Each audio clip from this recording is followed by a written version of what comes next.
헌법재판소가 일단 6인 체제로 윤석열 대통령 탄핵 심판 심리 절차를 시작하는 가운데 여야는 공석인 재판관 3명의 임명 문제를 놓고 공방을 벌이고 있습니다. 네, 국회 취재기자 연결해 보겠습니다. 이다현 기자.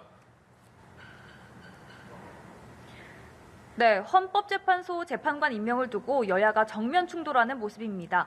현재 국회 추천 몫인 헌법재판관 3인의 자리가 공석이고 더불어민주당이 2명, 국민의힘이 1명의 후보자를 각각 추천한 상태인데요. 국민의힘 권성동 원내대표는 오늘 처음으로 주재한 원내대책회의에서 탄핵안이 헌법재판소에서 인용되기 전까지는 한덕수 대통령 권한대행이 헌법재판관을 임명할 수 없다고 주장했습니다. 지금과 같은 대통령 직무정지 상황에서는 권한대행이 임명권을 행사할 수 없다는 논리입니다. 직접 들어보시겠습니다. 탄핵안이 헌재에서 인용되기 전까지는 권한대행의 헌법재판관 임명은 불가능합니다. 민주당이 아무리 탄핵 중독이라고 해도 집단적 위헌행위까지 해서야 되겠습니까?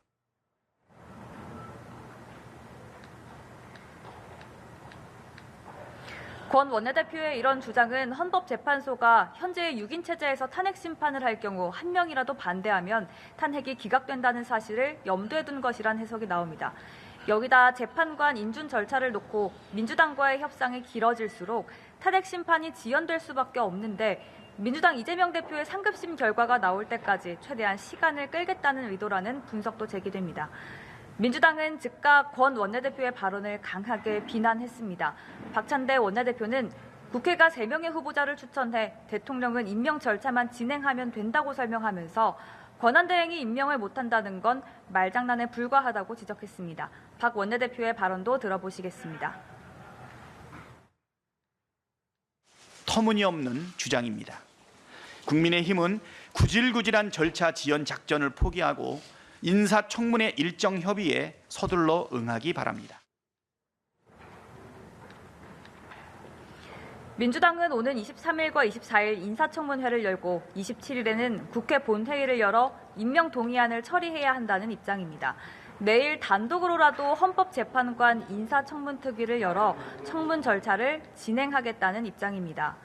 우원식 국회의장 주재로 진행된 양당 원내대표 간 회동을 마친 뒤 민주당이 이 같은 방침을 밝혔는데요. 최대한 빨리 헌법재판소의 결론을 이끌어내겠다는 의지가 담긴 것으로 풀이됩니다. 반면 국민의힘은 권한대행이 헌법재판관을 임명할 수 없다는 입장에서 물러서지 않아 여야 회동은 결국 입장차만 확인하는 자리로 끝났습니다. 여야 원내대표 회동은 50여 분간 이어졌는데 이 과정에서 고성도 오간 것으로 전해집니다. 네, 헌법재판관 임명과는 별도로 하더라도 전국의 주도권을 둘러싼 여야 간의 신경전 치열하죠. 그렇습니다. 우선 민주당에서는 국정안정협의체를 함께 꾸려야 한다. 한덕수 국무총리가 국회를 통과한 법안에 대해 거부권을 행사하면 안 된다는 취지의 발언들이 잇따라 나왔습니다. 민주당 박찬대 원내대표는 한덕수 권한대행을 향해 대통령이 된 것이 아니다라면서 적극적 권한 행사는 바람직하지 않다고 재차 압박했습니다. 앞서 민주당 이재명 대표는 팬카페 제명인의 마을에 글을 남겨 이장직을 내려놓겠다고 선언하며 비상시국을 맞아 업무에 주력하겠다는 의지를 드러냈는데요. 민주당은 모레 이재명 대표 주재로 상법 개정 토론회를 여는 한편 민생경제회복단을 발족해 민생 안정과 경제 회복을 위한 정책 과제를 신속히 추진해 나가기로 했습니다. 국민의힘은 연일 당정 결속을 강조하며 전국 주도권을 잃지 않으려는 모습입니다. 권성동 대표 권한대행 겸 원내대표는 집권 여당으로서 긴밀한 당정 소통을 통해 한치의 국정 공백이 없도록 하겠다고 재차 강조했는데요.